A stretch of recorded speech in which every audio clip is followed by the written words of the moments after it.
I aim to profile the risks to female athlete health and travel all around the world to meet with experts who are doing this possibly a different way.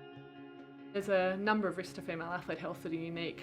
Things such as RED-S, which is relative energy deficiency. Concussion seems to present differently and possibly has different symptoms and outcomes in females compared to males. In terms of abuse, female athletes are actually more likely to suffer abuse than their male counterparts.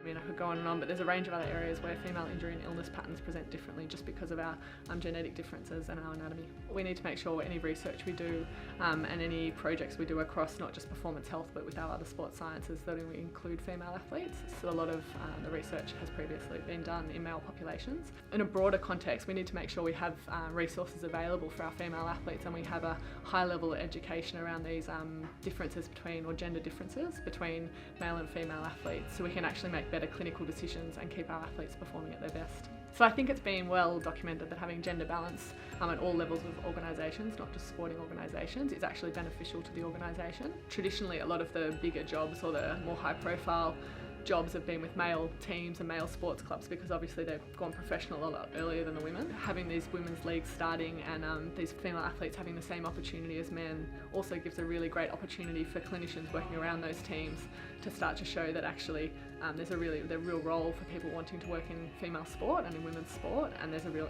opportunity to make an impact. I always go back to the you can't be what you can't see. So I think it's really important for not only our athletes but people working in the organisation to see that gender isn't a barrier to actually achieving whatever goals you have, whether they're athletic or career goals or anything more broadly in life.